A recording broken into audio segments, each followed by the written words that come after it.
Let's engage Angela Forbes, who is with the Democrats Abroad Director of Strategic Initiatives. Thank you so much, Angela, for your time. What time is it where you are right now? It's 12:13 here in Germany. 12:13. Thank you, Martin. Yes. Right, very early in the morning. Right, thank you for waking up and staying with us and helping us understand what's happening.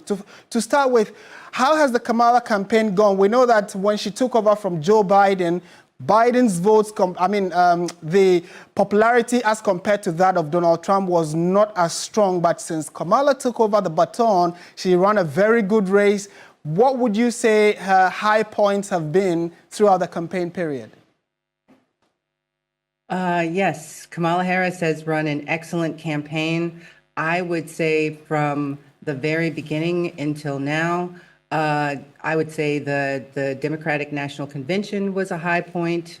Her closing statement at the Ellipse in Washington, D.C. had 75,000 people attend, which is a little bit of a record. But throughout the campaign, she's only gotten better. She's only gotten more people excited about voting for her. And I'm definitely proud to have voted for her already. Right. What in your estimation is the reason why people have described this election as too close to call? We know in previous elections you could tell who is in a comfortable lead, but this time around, no poll, no expert has been able to stick their head out to say Kamala is winning or Donald is. Why is it so? I would say because a lot of the polling is very inexact. You know, there's a lot of people that never get called for these polls. There are a lot of people like me who are, I've never been called for a poll and I doubt it I ever will, that are voting. And they're not considering the fact that American women are incredibly angry about having their rights taken away. And I don't think that that's really included in the poll. Although there was polling recently in Iowa that said that Kamala was going to win Iowa. So this could be the surprise election that nobody could really poll accurately. Right, and you mentioned the issue of American women. A number of the polls have suggested that it looks as though majority, about 55% of the women population in the U.S. have tilted to vote for Kamala, and it is stemming from the Roe versus Wade, case that the federal government, the Supreme Court touched on. Why is that such an important issue to American women? And Donald Trump has also shared a different perspective, but why is it such a topical subject and so important going into this election?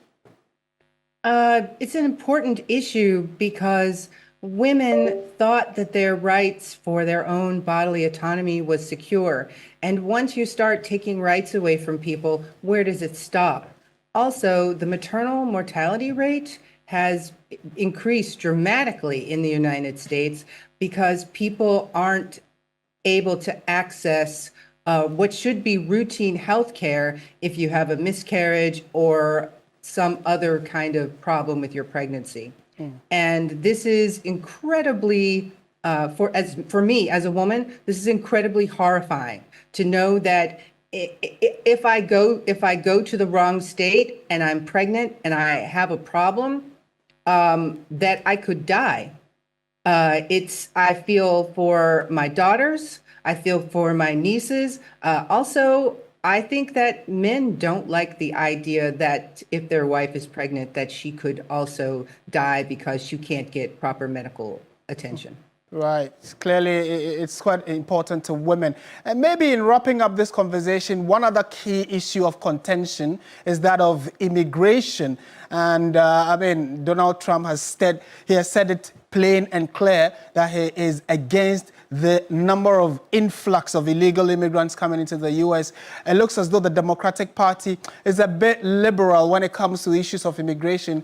How do you think Kamala can win the hearts of the immigrant population and then also, the general world of those who are interested in going to the U.S.? How do you think this will play out in the latter part of the decision making for those who are going to be voting?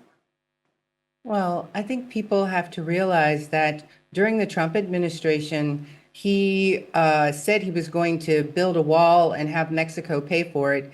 He did not really build a wall. He built some sections of a wall. And immigration, illegal immigration, was higher during the Trump administration. During the Biden-Harris administration, immigration has gone down. And yes, we do have immigrants. We have people that are seeking asylum. We have people that are coming here for jobs that are coming through the proper channels. But what really needs to be done is that we need an overhaul of our immigration system, which the Republicans and Donald Trump decided that after the plan was negotiated, that they didn't want to do it. And that would have solved a lot of problems. They didn't want to do it because Trump wouldn't have had something to run on. So the majority of these problems could be resolved if we would just actually take action